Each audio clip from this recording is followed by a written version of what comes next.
La clase del día de hoy es sobre prematuridad. Vamos a conversar sobre los problemas más comunes, los más frecuentes que podría presentar un niño que nace prematuro, un niño que nace antes de tiempo, ¿no? Un niño debería nacer a las 37, 38, 39, 40 semanas, 41 semanas. Si nace antes de las 37 semanas, entonces es un niño prematuro, y cuanto más prematuro, más chance de presentar los problemas que vamos a comentarles en esta clase.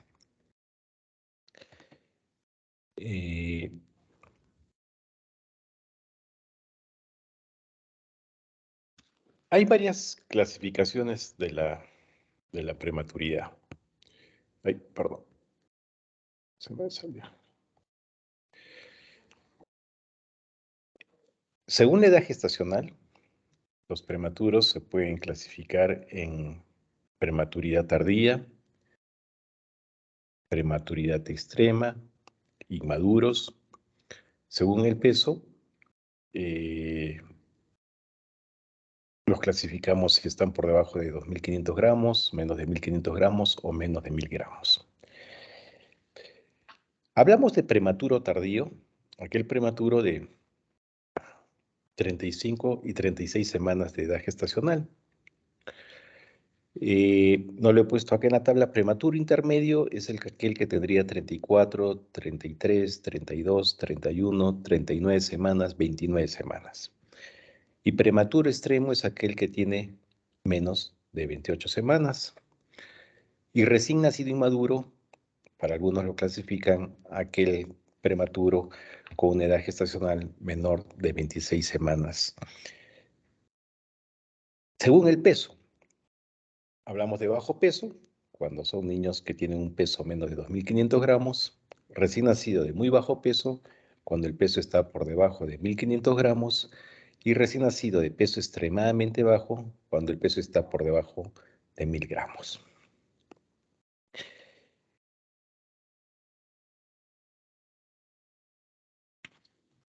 ¿Qué problemas pueden presentar estos niños que nacen antes de las 37 semanas de edad gestacional? Van a ser varios problemas. Uno de ellos va a ser inmediatamente nace el bebé, podría presentar una depresión cardiorrespiratoria. Y cuanto más prematuro, más chance de que este niño presente esta depresión cardiorrespiratoria. Nosotros, si estamos ante un prematuro que está presentando esta depresión cardiorrespiratoria, deberíamos ventilarlo, recuerden, con la menor presión posible, o sea, una ventilación muy gentil. Deberíamos utilizar la concentración de oxígeno que necesite ese prematuro para que oxigene adecuadamente. Y oxigenar adecuadamente es presentar una saturación entre 90 y 95%. Deberíamos evitar el uso de bicarbonato por el riesgo de presentar estos prematuros una hemorragia intraventricular. Cuando se necesite de pronto usar bicarbonato porque ese niño está cursando con una acidosis, bueno, en el niño a término no vamos a tener mayor problema, pero en el prematuro sí. Recuerden que el bicarbonato es una sustancia con una osmolaridad muy alta y secundaria a esa osmolaridad alta se podría presentar una hemorragia. Y el prematuro tiene más chance de sangrar a nivel de los ventrículos. ¿Qué otro problema podría presentar el recién nacido prematuro? Alteración en su termorregulación. Estos niños definitivamente no van a regular bien su temperatura corporal. Y estos niños hay que recibirlos en una cuna radiante donde les vamos a proveer calor, y cuando lo traslademos a la unidad, definitivamente se le tiene que trasladar en una incubadora de transporte donde le vamos a estar dando calor y además humedad, ¿no?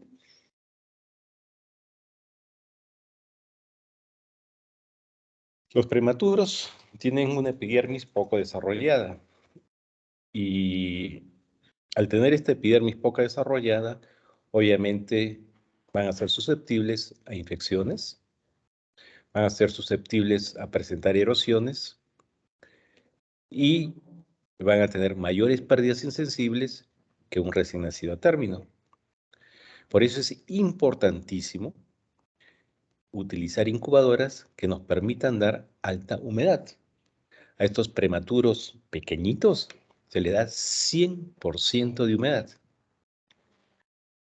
Es muy importante estarlo cambiando de posiciones, porque si yo lo dejo en una sola posición durante horas, definitivamente se va a producir una laceración a nivel de la piel. Entonces hay que estarlo cambiando de posición, hay que estar rotando la cabecita en algún momento hacia el lado izquierdo, después hacia el lado derecho, de pronto de barriguita, después de espaldita. Y deben recordar que hacia las 2 semanas la epidermis de un niño prematuro ya se va a asemejar a la epidermis de un recién nacido a término y por consiguiente estas posibilidades de infecciones, erosiones y las grandes pérdidas insensibles disminuyen tremendamente.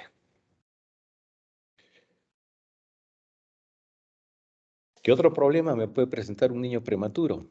Ictericia, ¿no? Eh, por inmadurez de su hígado, ellos tienen menos capacidad de metabolizar la bilirrubina y por consiguiente tienen más chance de presentar ictericia.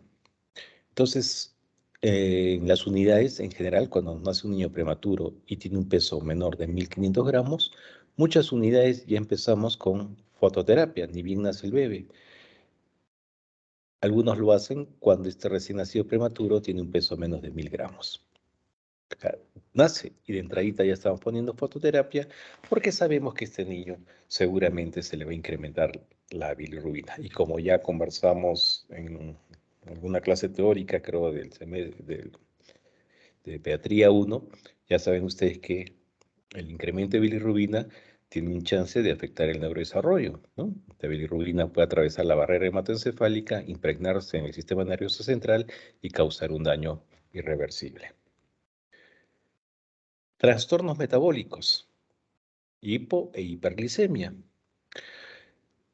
Hemos visto que los niños prematuros extremos, los menos de 28 semanas, los menos de 1 kilo, tienen más chance de hacer hiperglicemia. En cambio, los prematuros más grandes tienen más chance de hacer hipoglicemia. El prematurito chiquitito tiene más chance de hacer hiperglicemia porque hay una resistencia a la acción de la secreción de insulina y obviamente es un páncreas inmaduro y también tienen menor secreción de insulina y por consiguiente más chance de hiperglicemia. Entonces nos recomiendan los expertos, cuando tenemos un niño prematuro, empezar con, obviamente hay que hidratarlo ese bebé, hay que darle agüita, pero además del agua hay que darle azúcar. ¿Y qué cantidad de glucosa deberíamos darle? Una cantidad de 4 o 6 miligramos kilo minuto. Es el famoso volumen de infusión de glucosa, el BIG. Deberíamos darle un BIG de 4 a 6 miligramos kilo minuto. En estos prematuros es importante empezar cuanto antes la nutrición parenteral, precozmente, y también cuanto antes iniciar un aporte de leche pequeñito por vía oral o por una sonda orogástrica para generar una estimulación enteral. El hecho de iniciar una nutrición parenteral precoz y el hecho de iniciar un aporte de leche, aun cuando sea mínimo, pero por vía oral o por una sonda orogástrica, disminuye la posibilidad de presentar estos trastornos a nivel de la glucosa. Hipocalcemia. Obviamente el niño prematuro, recuerden, ¿no? El calcio se deposita básicamente en el último trimestre del embarazo. Y si un niño nace antes de tiempo, seguramente su depósito de calcio va a estar disminuido y por consiguiente va a tener chance de presentar hipocalcemia. Hay algunas unidades que lo administran el calcio de manera preventiva, o sea, ni bien nace el niño, así como le voy a administrar su agüita y su azúcar, también le estoy administrando calcio. Hay otras unidades que nos recomiendan que debería administrársele una vez que encuentre la hipocalcemia.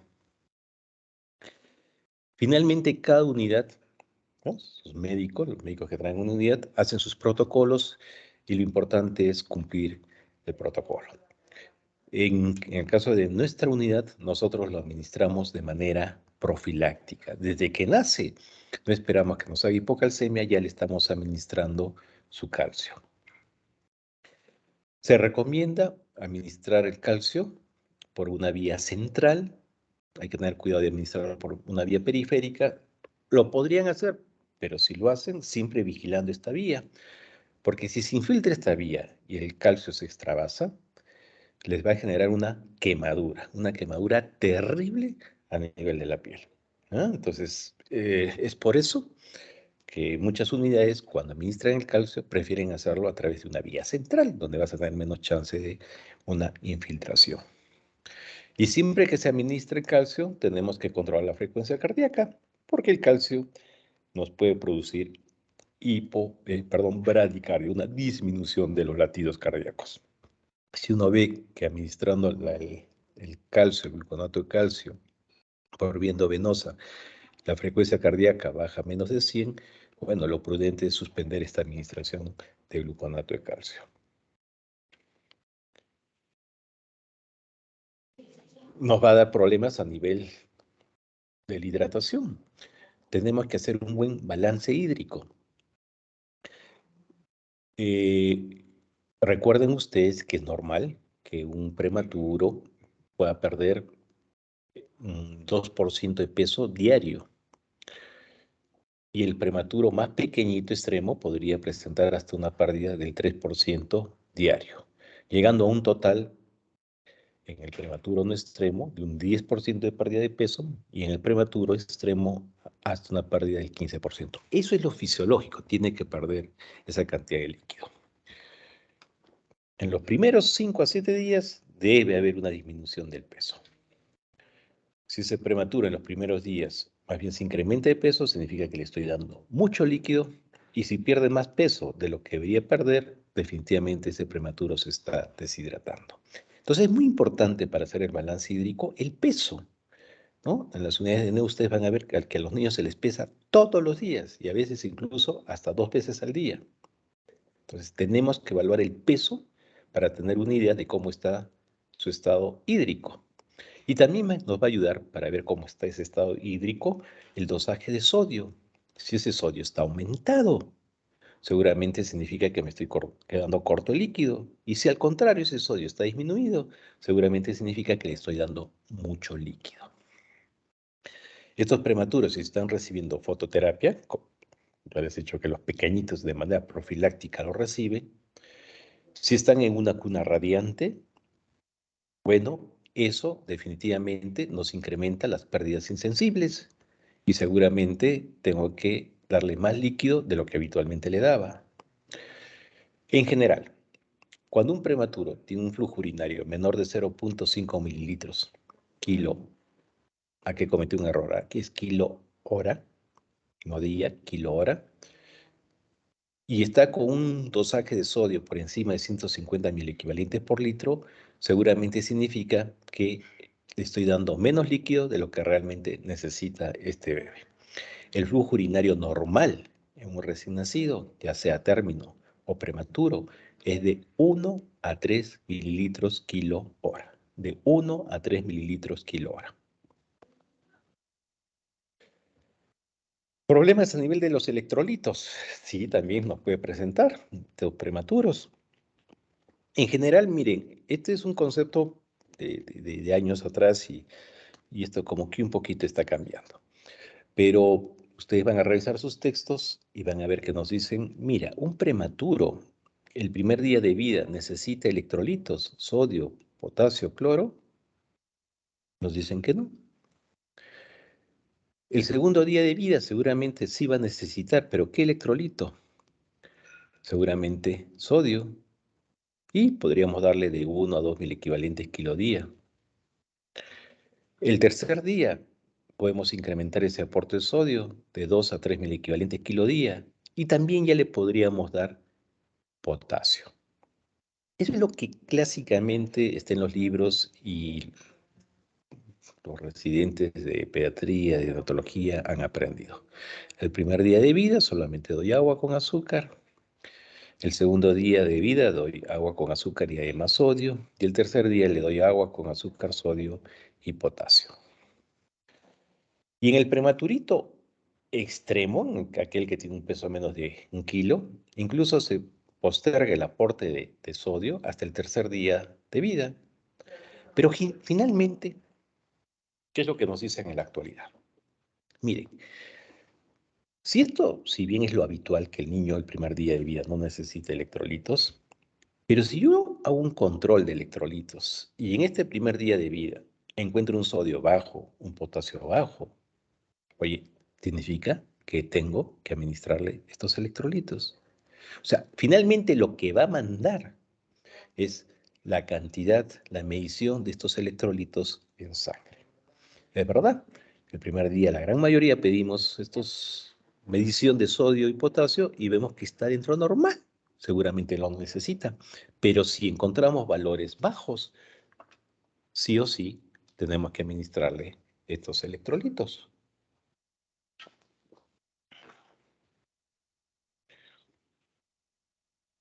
Problemas renales. Obviamente es un riñón inmaduro y las funciones de este riñón son limitadas. Entonces hay que tener mucho cuidado en usar drogas nefrotóxicas. Es un riñón inmaduro y si yo utilizo estas drogas, definitivamente voy a tener un alto chance de generar un daño renal. Entonces, en el prematuro, habitualmente evitamos utilizar, por ejemplo, cuando de pronto está con infección, procuramos utilizar no drogas nefrotóxicas como los aminoglucósidos. De pronto, si tiene un ductus arterioso y tendríamos que usar indometacina para cerrar ese ductus, preferimos optar por otra droga. O sea, en general hay que evitar aquellas drogas en el prematuro que generen daño renal. Si no, de pronto ese niño entra en insuficiencia renal y se complica el manejo del prematuro. Nutrición. Eh, Esto también ha cambiado, como los electrolitos. Seguramente sus textos todavía van a encontrar que en los prematuros, sobre todo en los pequeños, vale la pena no iniciar vía oral, nada de aporte de leche durante las primeras 12 o incluso 24 horas, en los menores de 1 kilo, ¿no? Eh, pero esto ha cambiado. Y nos decían iniciar la estimulación enteral ya después de estas 12 a 24 horas con una cantidad de, generalmente damos de 10 a 15 centímetros kilo día de leche por unos 3 a 5 días y de ahí vamos progresando el aporte de leche. Bueno, esto ha cambiado. Ahora la gran mayoría de protocolos, de unidades, eh, inician el aporte de leche desde el momento que nace el bebé, siempre y cuando hemodinámicamente esté estable, este prematuro pequeñito, pequeñito. Si está inestable, definitivamente no le iniciamos el aporte de leche, pero si está estable, sí lo podríamos iniciar. Entonces, esta recomendación clásica de que el prematuro menor de 1 kilo, o sea, en el prematuro extremo, no iniciar aporte de leche, ha cambiado. Si lo podemos hacer siempre y cuando esté hemodinámicamente estable. Este aporte de leche, que es una pequeña cantidad que se administra por 3 a 5 días, la misma cantidad, es lo que se conoce también como nutrición eh, enteral trófica, no lo llaman estimulación enteral, y a estos prematuros, obviamente, hay que iniciarles nutrición parenteral de manera precoz. Esto también ha cambiado. Hace unos años recién iniciamos la nutrición parenteral en estos prematuros, sobre todo pequeñitos, de pronto al tercer, cuarto día de vida. Bueno, se ha visto que no hay ningún problema en iniciarlo de inmediato, justamente para evitar que este niño se vaya desnutriendo y no nos va a generar ningún efecto indeseable. Entonces, un prematuro, estos pequeñitos, hay que iniciar la alimentación por vía oral, una cantidad pequeñita, que es lo que llamamos estimulación enteral, y a la par le administramos nutrición por vía parenteral.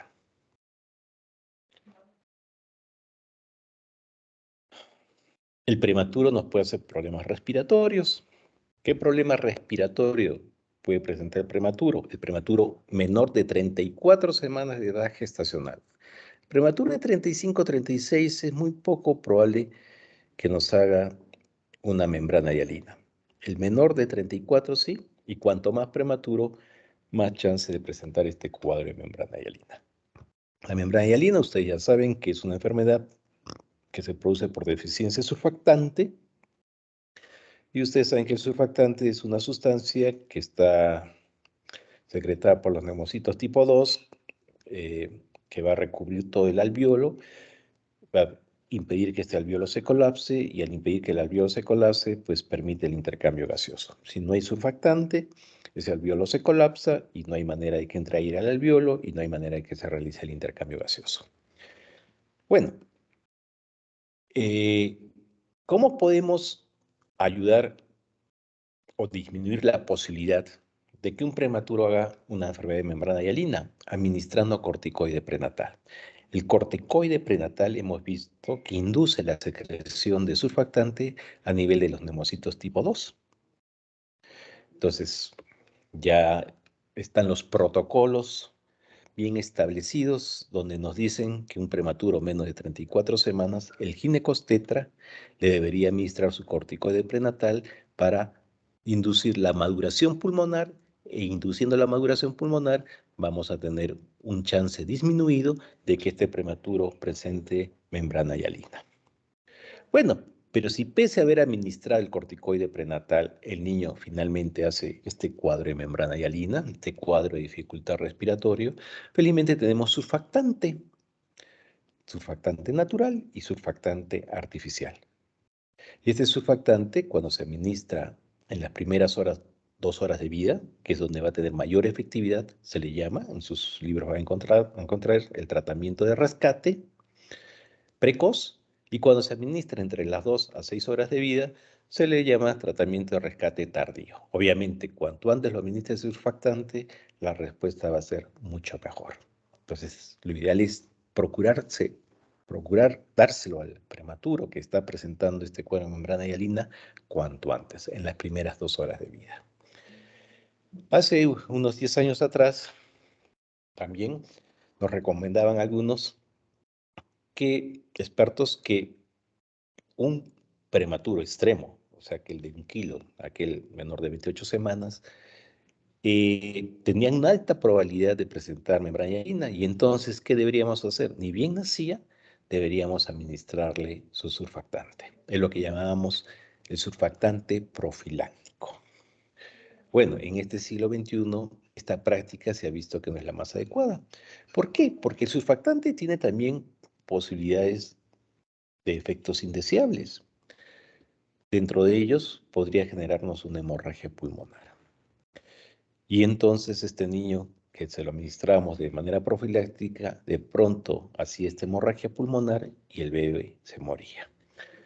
Entonces, ante esta situación es que se ha decidido mejor solo administrarlo, correr el riesgo de hemorragia pulmonar, solo administrarlo cuando realmente el niño lo necesita. O sea, cuando el niño realmente haga una membrana hialina.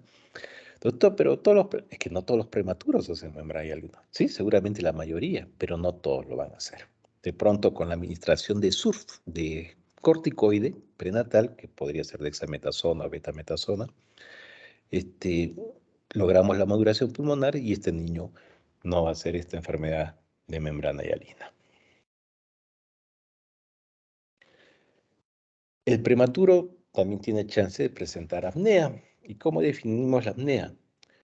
Es la ausencia de respiración por 20 segundos o menos, acompañada de bradicardia y o de saturación. O sea, cuando un niño deja de respirar por 20 segundos o de pronto deja de respirar por menos segundos, pero se acompaña de bradicardia y o de saturación, hablamos de un episodio de apnea. Cuando esta ausencia de respiración dura menos de 20 segundos y no se acompaña de bradicardia y o de saturación, simplemente decimos que es un niño que ha presentado una respiración periódica. Los prematuros van a ver que normalmente por momentos, ¿no? Como que da la impresión de que respiran agitaditos y de pronto respiran tranquilitos y de pronto como que dejan de respirar. Pero es una ausencia de respiración menos de 20 segundos que no se acompaña ni de bradicardia ni de saturación. ¿Y eso, doctor, se define como apnea? No, eso se define como una respiración periódica. Bueno, y si realmente este prematuro está presentando apneas, tenemos opciones de tratamiento. Esta apnea es por inmadurez de su centro respiratorio. ¿Cómo logramos madurez del centro respiratorio? ¿Cómo logramos estimular ese centro respiratorio? Administrándole aminofilina o cafeína. En este momento, siglo XXI, más se opta por la cafeína porque la cafeína no nos suele generar efectos adversos como podríamos verlos con la administración de aminofilina. Y otra cosa nos puede presentar un niño prematuro, hemorragias intracraneanas. Mire, el corticoide prenatal que se administra para disminuir el chance de membrana hialina, también se ha visto que el corticoide disminuye la incidencia de hemorragia intraventricular. Pareciera que el corticoide genera una madurez a nivel de los vasos periventriculares y por consiguiente va a haber menos chance de hemorragia. Estas hemorragias intracraneanas, y en el prematuro la hemorragia intracraneana más común es la hemorragia intraventricular de la matriz germinal, intraventricular, la matriz germinal se rompe y sangra, y esa sangre se acumula a nivel de los ventrículos. Se puede evitar con una manipulación mínima. Ustedes van a leer en sus textos que existen los protocolos de manipulación mínima, o sea, al niño nace, estos chiquititos, y solo se les mira, se les fastidia lo menos posible, ¿ok? Con esta manipulación mínima, nosotros evitamos cambios bruscos de volemia. Con esta manipulación mínima, nosotros evitamos cambios en la presión arterial. Con la administración mínima de medicamentos, vamos a evitar cambios en la osmolaridad y estas medidas, obviamente, van a generar una menor incidencia de hemorragia intraventricular. Entonces, al prematuro, ustedes cuando estén en la unidad de neo como internos, van a ver que lo monitorizamos, obviamente ahí con su manguito para ver su presión arterial, sus electrodos para ver su trazado electroencefalográfico, eh, su oxímetro de pulso. Oye, doctor, ustedes no los examinan, ¿no? Solamente miran la pantalla, el monitor, donde están sus funciones vitales, lo miran y doctor, no lo suelen examinar. Sí, pues no lo examinamos, no lo tocamos, no lo incomodamos, para evitar que ese bebé se estrese, haya variaciones en la presión arterial, se incremente esa presión arterial y secundariamente sangre este bebito. Porque cuando sangra y esa hemorragia, sí, se puede reabsorber, pero seguramente va a quedar este niño con secuelas. O sea, ya no tendría solo el riesgo neurológico por ser prematuro, sino además el riesgo neurológico por el sangrado. Se va a afectar su neurodesarrollo. Y entonces, y el sangrado en un prematuro pequeñito básicamente se va a presentar en la primera semana de vida. Después de la primera semana de vida, ya estos vasitos sanguíneos cerebrales maduran y el chance de que se rompan, de que sangren, es mucho menor. Y entonces este protocolo de manipulación mínima, de incomodarlo lo menos posible al niño, de estresarlo lo menos posible, se aplica en la primera semana de vida. El prematuro tiene más riesgo de sangrar, básicamente los primeros 3 días de vida. ¿Ya? Entonces ahí ustedes van a ver que en esos días se le manipula lo menos posible al prematuro, no es necesario que lo estemos examinando, doctor, que el estetoscopio ahí para ver su frecuencia cardíaca, que para ver su murmullo vesicular, lo muevo, lo siento, lo volteo. No, no, no. no hacemos nada de esas cosas. Simplemente observamos un monitor, vemos cómo están sus funciones vitales y dejamos las indicaciones. La razón es esta: evitar hemorragias intraventriculares.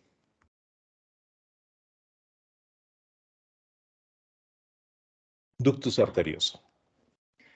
El prematuro no solamente tiene chance de problema pulmonar, membrana hialina, no solo tiene problemas a nivel sistema nervioso central, hemorragia intraventricular, sino también problemas cardíacos. El ductus arterioso, ustedes recuerdan, intraútero, es un ductus que une la aorta con la pulmonar. Intraútero está abierto y una vez que nace el bebé, ese ductus se tiene que cerrar. A las horas, a los 2, 3, 4, 5 días, ese ductus se debe cerrar.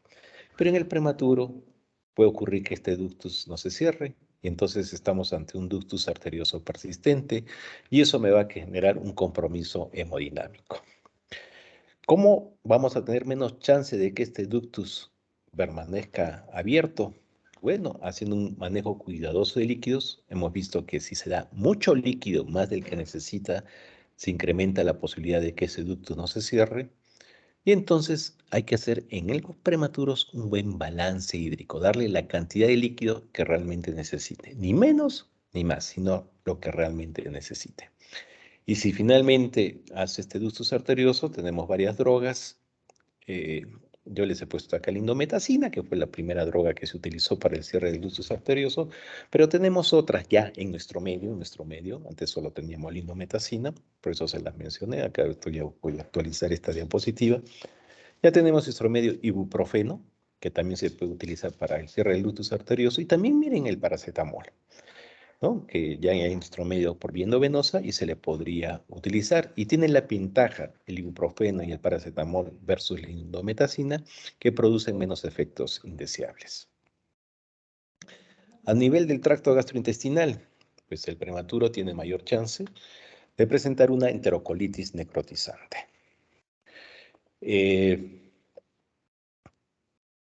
Esta es una inflamación a nivel de todo el epitelio intestinal, tanto intestino delgado como grueso, y se inflama tanto este intestino que incluso se puede producir una perforación.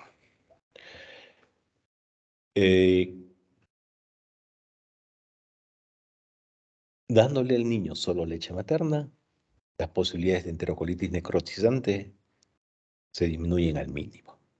O sea, un prematuro, si tengo que darle lechecita, voy a optar siempre por leche materna. Las fórmulas, no debería utilizarlas. La enterocolitis necrotizante, utilizando fórmulas, la incidencia es mucho mayor que presente un recién nacido enterocolitis necrotizante usando solo leche materna. Entonces, tenemos que procurar hacer el mayor esfuerzo posible para que esa madre se saque leche y nos deje esa leche para que nosotros se la podamos dar a su bebé. Y si finalmente, no sé, doctor, es una madre que está hospitalizada en la UCI porque fue una enfermedad hipertensiva al embarazo y se complicó con un síndrome de HELP y ya tienen que ir a la UCI, ¿y cómo le vamos a sacar ahí de la UCI su leche? Bueno, tendré que utilizar fórmula, pero recuerden incrementar este volumen de la fórmula de manera muy lenta, ¿ya?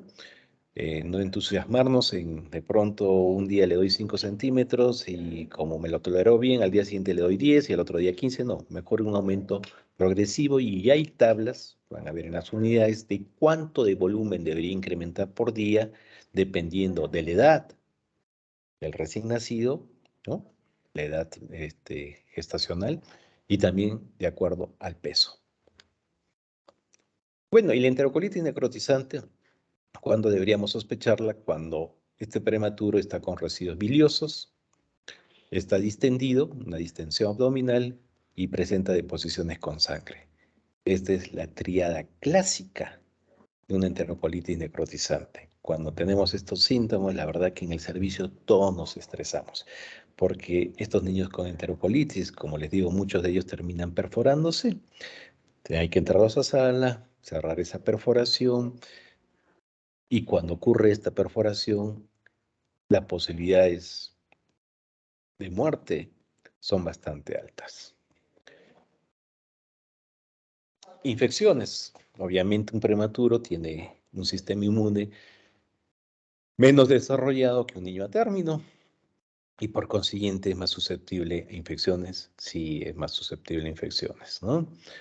¿Y cómo deberíamos evitar estas infecciones? Con un estricto lavado de manos, ¿no? Lavarse bien las manos antes de tocar este prematuro. Si voy a manipular su catéter, un buen lavado de manos, incluso ponerme guantes. O sea, porque si no lo hago fácilmente se entra un germen intrahospitalario y el prematuro se termina muriendo, no por su prematuridad, sino por infección. Hay que recordar también que hemos aprendido clásicamente, eso en obstetricia, les voy a enseñar ginecobstetricia, que un prematuro, menos de 37 semanas, nace prematuro por alguna causa, ¿no? No es que nazca prematuro porque es un hecho fortuito, ¿no? No, hay alguna causa.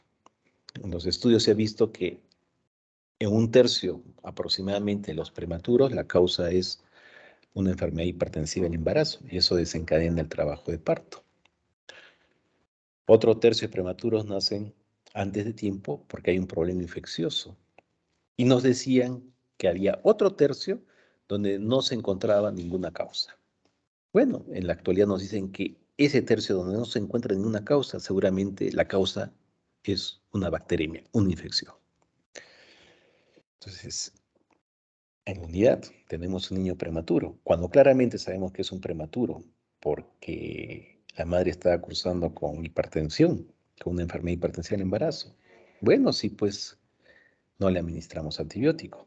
Pero cuando tenemos un prematuro donde no hay una causa clara, seguramente debe ser por infección. ¿Ya? Y de inmediato nace. Nosotros ya le estamos iniciando tratamiento antibiótico hasta que su hemocultivo nos llegue negativo. Y si llega positivo, obviamente continuamos con el tratamiento antibiótico. Bueno, y estos problemas que les he mencionado son básicamente problemas agudos, ¿no? En los primeros días de vida. Y si este niño logra superar todos estos problemas agudos, de pronto a la tercera, cuarta semana de vida, ¿qué problemas nos van a presentar? La enfermedad metabólica ósea. ¿Acá qué ocurre? Que va a tener un dosaje de calcio bajo, un dosaje de fósforo alto, un dosaje de fosfatasa alcalina elevado, un dosaje de vitamina D bajo. O sea, esta enfermedad metabólica ósea, por una deficiencia de estos micronutrientes, se presenta básicamente en aquel prematuro que no lo nutrimos de manera adecuada. Si yo inicio mi estimulación enteral precoz, inicio mi nutrición parenteral precoz, seguramente no voy a tener chance de que mi prematuro presente esta enfermedad metabólica ósea. Pero si es un prematuro que el doctor no lo alimento nada por vía oral días, y es más, ni siquiera le doy nutrición parenteral por días, obviamente consume todo su depósito de calcio, de fósforo, vitamina D, y va a generarme esta enfermedad, que ¿cómo se traduce? Miren, son niños que de pronto clínicamente presentan fracturas a nivel de cualquier huesito, ¿no? Ante el menor estímulo. No es como el viejito que, doctor, se dio un pequeño golpecito en la cadera, doctor, y mire, se fracturó la cadera. Yo me caí, doctor, un tremendo golpe y no pasa nada. Es que, claro, el viejito está descalcificado. Estos niños se comportan como esos viejitos. Llegan a la tercera, cuarta semana descalcificados, que a la menor injuria a nivel de sus extremidades podría generar una fractura. Les soy sincero, en la actualidad no lo vemos porque nuestros protocolos son, como les he dicho, la alimentación precozmente, pero cuando era residente sí lo he llegado a ver, ¿no? Las cosas van cambiando, ¿no? En ese entonces, pues, éramos muy cautos en el inicio de la alimentación y de pronto, pues, teníamos estos niños a la tercera, cuarta semana que estaban totalmente descalcificados y simplemente por la enfermera colocarle una vía, agarrarle un poquito con mayor intensidad un bracito, generábamos estas fracturas. Bueno, el prematuro también en la cuarta, quinta semana tiene chance de presentar anemia y eso es porque, eh, bueno, definitivamente el prematuro también tiene menos depósito de fierro, pero también ustedes van a ver que estos prematuros que están con todos estos problemas, constantemente estamos pidiendo muestras, le estamos sacando muestras de sangre, ¿no? Y imagínense un prematuro de 1 kilo, que cada muestra de sangre, doctor, me significa unos 2 centímetros de sangre y de pronto le sacamos esos 2 centímetros 3 veces al día y le sacan durante los primeros 10 días, obviamente, va a terminar ese prematuro anémico, ¿no? Entonces, también ahí procuramos en la unidad sacar sus análisis de sangre cuando realmente lo necesite, ¿no? Realmente lo necesita, entonces tendremos que tomarle sus muestritas de sangre, pero así de manera rutinaria, esa práctica se ha dejado de hacer. Y generalmente, pues, estos niños hacen anemia, ¿no? Eh, y hay que suplementarles con fierro entre la tercera y cuarta semana de vida. ¿Qué otro problema crónico me puede presentar el prematuro? Miren, este, em, fue un prematuro que hizo membrana hialina, o de pronto un prematuro que se infectó y hizo bronconeumonía, requirió oxigenoterapia, y el oxígeno en el prematuro se ha visto que puede inducir como una fibrosis.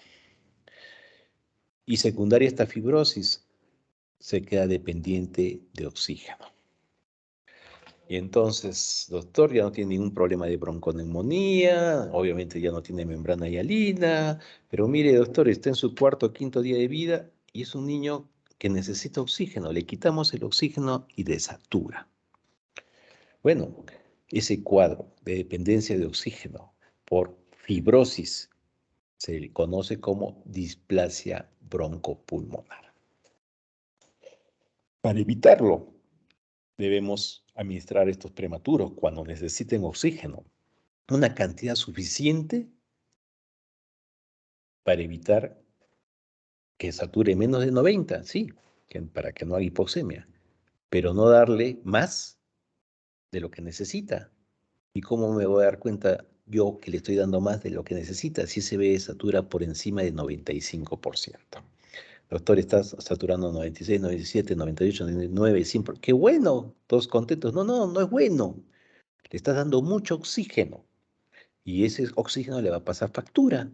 Se generan radicales libres que a la larga va a generar este problema inflamatorio a nivel pulmón y después este niño se queda dependiente de oxígeno. Entonces, hace la displasia broncopulmonar. Para evitar esta displasia broncopulmonar, bueno, yo tengo que dar a mi prematuro oxígeno, lo suficiente como para que no sature más de 95.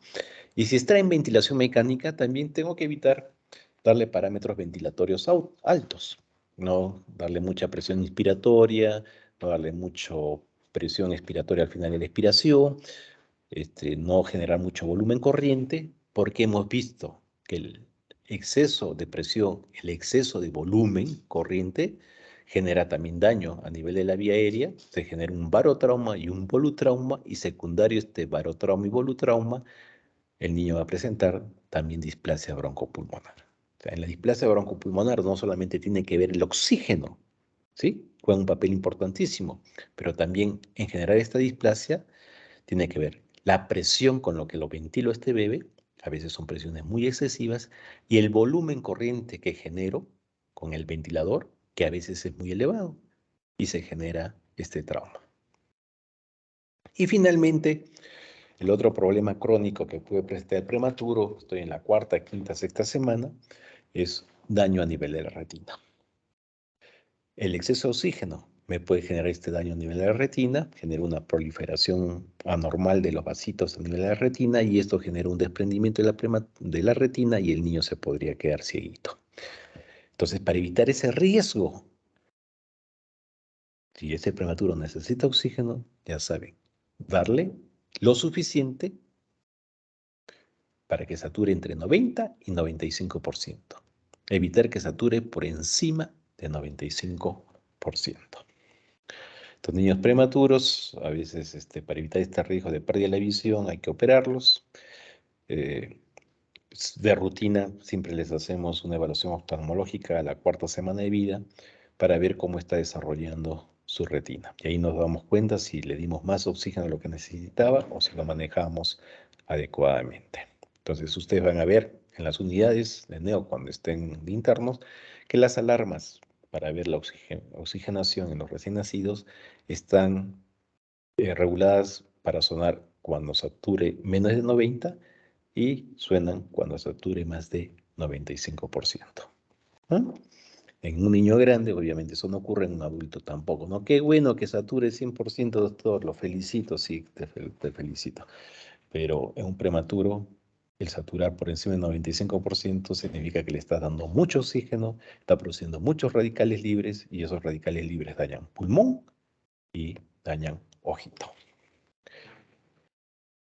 Muy bien, entonces esos son los problemas que puede presentar un niño prematuro. Lo hemos revisado rápidamente, pero creo que hemos revisado todos los problemas. Son básicamente 20 que podría presentar un niño prematuro. ¿Alguna pregunta? Doctor, buenas tardes. Disculpe, yo tengo una pregunta. Dime. Cuando usted hablaba del... doctor, ¿me escucha? Sí, te escucho. Ya, cuando usted hablaba de los, por ejemplo, los antibióticos o los fármacos que no se le podían dar a un niño por la inmadurez, digamos, renal que presenta por el mismo hecho de ser prematuro, digamos, en el caso de que un prematuro esté presentando alguna sepsis neonatal donde el esquema de tratamiento suele ser ampicilina más algún aminoglucósido como gentamicina. Entonces, ¿qué antibiótico tendríamos que utilizar en lugar de esta gentamicina, ¿no? Para no causarle este daño al prematuro? Buena la pregunta, ¿no? Sí, pues en general procuramos evitar utilizar antibióticos, sobre todo en estos prematuros extremos nefrotóxicos, ¿no? Por ejemplo, tiene un ductus arterioso, doctor, y tengo en mi unidad ibuprofeno, tengo indometacina y tengo paracetamol. ¿Por cuál optaría? Optaría por ibuprofeno o paracetamol. ¿Por qué? Porque los efectos indeseables a nivel de riñón de estas drogas son mucho menores que, por ejemplo, la indometacina. Eh, en general, todas las drogas tienen chance de efectos indeseables, ¿no? Va a depender de la dosis y obviamente va a depender también del huésped. Ahora, si estás ante una sepsis, doctor, y mire, me ha salido en el hemocultivo que es Klebsiella y solamente es sensible a los aminoglucósidos. No es sensible a los carbapenémicos, no es sensible a otro tipo de drogas, sino a aminoglucósidos. ¿Y ahora qué hago, doctor? Yo sé que este aminoglucósido, este es un prematuro de 25, 26 semanas, está con peso de 700, 750 gramos, le podría generar insuficiencia renal. ¿Qué hago, doctor? Oye, ahí tienes que poner la balanza, ¿no? Si no le das antibiótico, el que es adecuado, ¿qué va a ocurrir con tu problema séptico? O sea, no lo vas a poder controlar, esa infección, y el niño se va a terminar muriendo de una infección. Entonces te tienes que correr el riesgo, sí pues, de utilizar esta droga y si eres piña y te genera un problema nefrotóxico, tenemos posibilidades. Dependiendo de la depuración de la creatinina, nosotros vamos a de pronto disminuir la administración de la cantidad de la droga o espaciarla para tener menos chance de daño renal. O sea, sí pues hay condiciones clínicas donde no nos queda alternativa, donde tengo que utilizar estas drogas, pero siempre yo voy a hacer un manejo de la función renal y si este niño veo que está presentando alguna toxicidad, tengo el chance, como les digo, de disminuir la cantidad de droga, Doctor, le correspondía 4 miligramos por kilo. Bueno, pues démosles no 4, démosles 3. Doctor, le correspondía por su edad gestacional y por su edad de vida postnatal cada 48 horas. Bueno, ahora se la vamos a dar cada... hay tablitas y formulitas para, de acuerdo a la población de creatinina, cada cuánto tiempo le debería dar. Si le tenía que dar cada, por decir, 36 horas, de pronto ahora le tengo que dar cada 48 horas. O sea, finalmente hay que utilizarlo, ¿no? Hay que utilizarlo, siempre va a haber riesgo, pero ante una infección donde el germen es sensible solo a aminoglucósido, no tienes opción, ¿no? Doctor, no le voy a dar para cuidar su función renal y se termina muriendo por falla multiorgánica, por infección, por sepsis. Entonces, tendrías que darle, ¿no? Sabiendo que tienes riesgo, obviamente, y tienes que ir controlando ahí la función renal. ¿Alguna otra pregunta? Gracias, doctor.